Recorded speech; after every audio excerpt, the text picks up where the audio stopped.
O Bolsonaro. O Bolsonaro, eu falo dele, ele estava no Oriente Médio, estava Delis Ortiz acompanhando. Ele é o que ficou irritadíssimo, né? Foi, eu tava uma aqui, live da madrugada. eu tava aqui. Eu era apresentador já, editor executivo de esportes, apresentador do Bom Dia Brasil na Rede Globo, e eu tava me sentindo muito incomodado porque eu fui proibido de falar dos escândalos. Agora, Pedro, se puder rodar aí o vídeo sobre a reportagem, isso foi no dia 31 de outubro de 2019, foi o dia seguinte à reportagem exibida, patética, exibida pelo Jornal Nacional, com uma mentira. Eles sabiam desde o início que o Bolsonaro não havia autorizado a entrada de um dos envolvidos no assassinato da Marielle no condomínio dele na Barra, porque ele estava em Brasília, mas mesmo assim a reportagem foi feita. Foi o primeiro vídeo meu que viralizou. Nessa época eu tinha 62 mil seguidores no Instagram.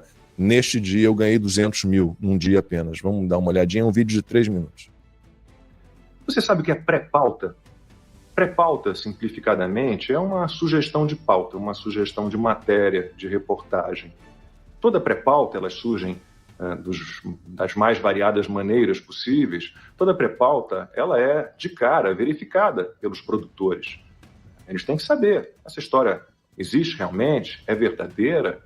É factível? A gente tem condições de contar essa história? Ela tem interesse? Ela desperta interesse? Ela é palatável?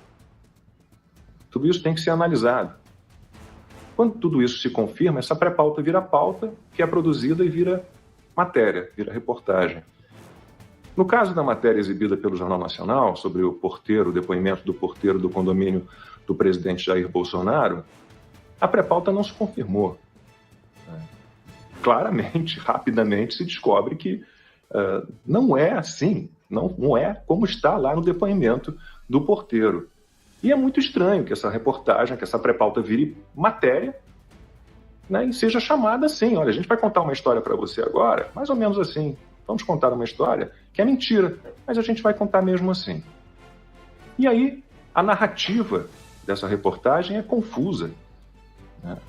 Uma pessoa que passa desavisada diante da televisão, uma pessoa envolvida com afazeres domésticos, com amigos e parentes em casa, com burburinho, com ruído, ela pode realmente se confundir. E o presidente acusado na reportagem, ainda que por um porteiro, né, que vai ter que dar explicações, o presidente que estava lá no Oriente Médio, na Arábia Saudita, com uma equipe da TV Globo, não é ouvido. A gente tem que... Decidiram transformar uma pré-pauta em matéria, sem que a pré-pauta se confirmasse, porque a história não é real, e ainda criam uma narrativa confusa e não ouvem todos os lados da história, e o acusado não é ouvido. É algo muito absurdo.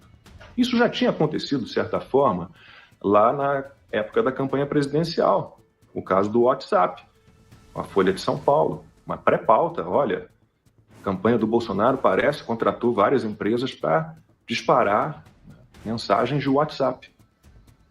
Não conseguiram provar, não houve comprovação disso.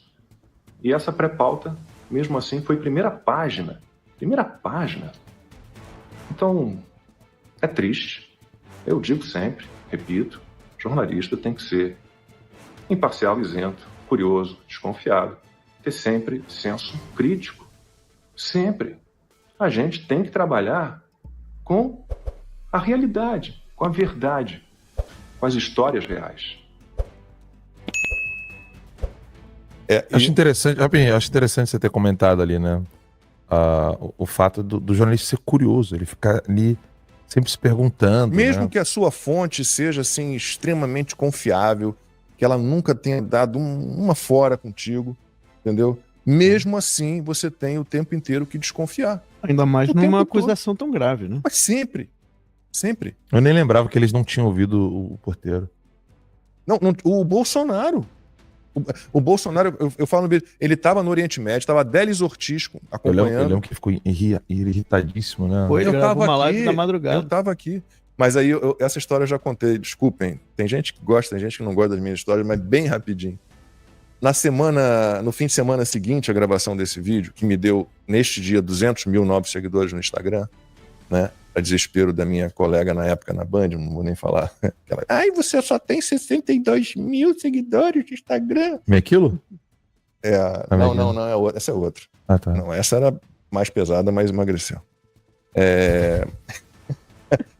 Aí fui no fim de semana pro Rio, né? Nessa época eu tava na Ponte Aérea, eu tava na Band, então eu ficava de segunda a sexta em São Paulo, ia pro Rio todo fim de semana, e o diretor do meu programa na Band, Vildomar Batista, que aliás foi quem deu a ideia, por que você não grava um vídeo sobre isso? Você precisa movimentar as suas redes. Então o Vildomar Batista, Acertou. ele também foi pro Rio, com a Natália, a mulher dele, e passar o fim de semana lá, ele de São Paulo, ficou no hotel perto da minha casa, saímos para jantar.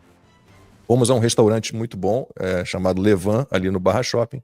Chegamos cedo e no balcão havia um senhor assim que, quando a gente entrou, me encarou feio, sabe? Aí eu olhei pro Vildomar e falei, ih, Vildomar, deu ruim. É algum petista aí, algum lulista e tá chateado com o vídeo que eu fiz.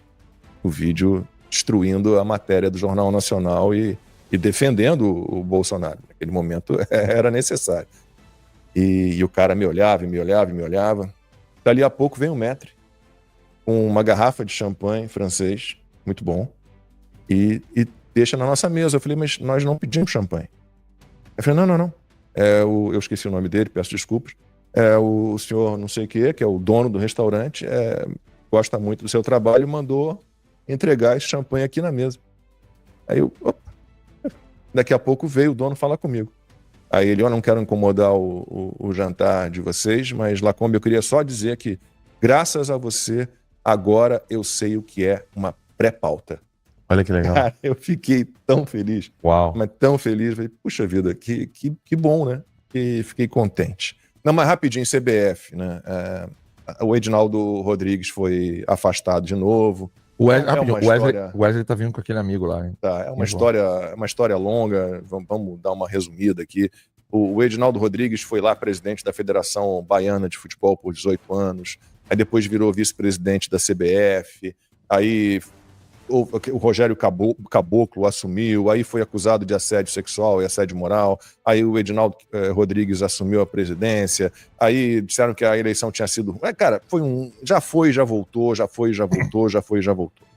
Fato é que a CBF é um outro antro, né, de gente muito suspeita, né? Eu tenho 14 anos, passei 14 anos da minha vida cobrindo jornalismo esportivo, né? E rapidinho, lá vou eu de novo com as minhas histórias. Já contei aqui para vocês que naquela época em que estouraram os escândalos de corrupção da CBF, quando Ricardo Teixeira era o presidente da CBF, que já tivemos Ricardo Teixeira, tivemos o João Avelange antes dele, né? Todo mundo, João Avelange. E o João Avelange foi o cara que transformou o futebol no esporte número 1 no mundo, mas e que mais? Então, Ricardo Teixeira, que foi genro do João Avelange, foi casado com uma filha do João Avelange. Depois do Ricardo Teixeira, a gente teve José Maria Marim, né, que era o vice do Ricardo Teixeira, foi preso inclusive aqui nos Estados Unidos.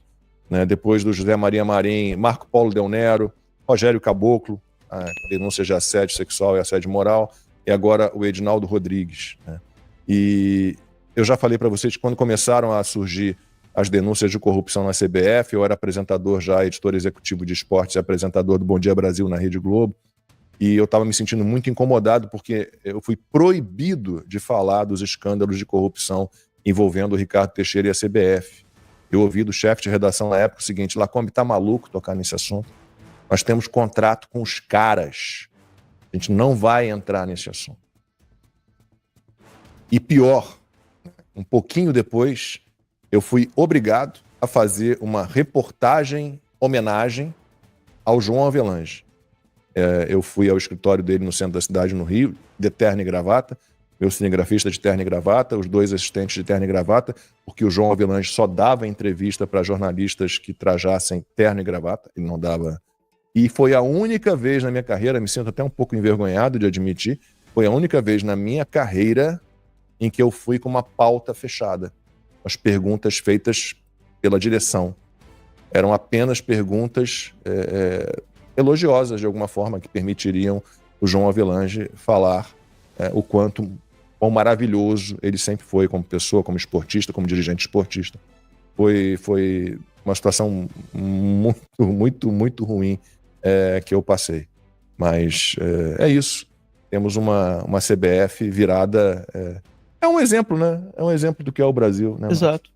Exato. Aí só mostra o tipo de cultura que há no Brasil, o tipo de pensamento dominante que existe em várias esferas, né? Vocês vejam que só aí, do que o Lacombe falou, você tem mídia, esporte e política. Né? Então você tem 3 grandes esferas e todas convergindo para a mesma coisa. Quando eu falo aqui de conseguir trazer as ideias dominantes, conseguir criar um imaginário na mente das pessoas é em relação a isso, né? É em relação a isso, a gente preparar nossos jovens, as pessoas, o brasileiro médio, né? Você conseguir fazer com que a informação de verdade chegue no brasileiro médio. E aí, às vezes, a informação ela pode vir não só com uma notícia, né? Ou com uma informação de fato, mas às vezes com uma pergunta. Esse é uma das coisas que eu gosto do jornalismo, né?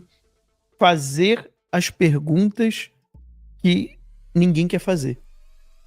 Porque se a mídia hoje no Brasil, por exemplo, né? Agora ela está mudando de chave porque ela quer ir para a terceira via, então provavelmente eles vão começar a fazer perguntas incômodas ao PT. Mas você pensa até agora, Globo News, né? Todos os jornalistas da Globo. O que você viu de jornalista da Globo quando entrevista o Lacombe até falou agora há pouco, né, do Barroso, uma entrevista do Barroso, mas você pode pensar entrevista com Haddad, entrevista com o pessoal do governo do PT atual, né? Quais perguntas você viu ali que realmente eram de interesse público sendo feitas por esses jornalistas? Nenhuma. Isso é de propósito. Você que já se fez essas perguntas percebe de cara. Mas, gente, muitas pessoas, tá? Brasileiro médio mesmo, que assiste Jornal Nacional, que assiste a velha mídia, ou que assiste ali o Globo News, apesar que o Globo News já é basicamente só, deve ser só pessoal universitário, deve ser só a galerinha mais audiência militante. do Globo News? Pois é, né? Quase zero. Quase zero. Então já ali eu já nem sei se conta muito a audiência da Globo News, mas pensando agora em grande mídia, né, em TV aberta. Se o jornalista não faz as perguntas corretas, as perguntas que deveriam ser feitas, que são realmente de interesse das pessoas, o espectador às vezes não se faz essas perguntas. Às vezes nem passa pelo horizonte de consciência dele fazer essas perguntas, questionar aquilo. E ele vai caindo naquela ladainha que está sendo apresentada ali. Quantas vezes você pega uma notícia de Fantástico ou uma notícia da revista Veja, né? Que tem lá uma capa bonita e põe lá o Dória, põe não sei o quê. Notícia encomendada.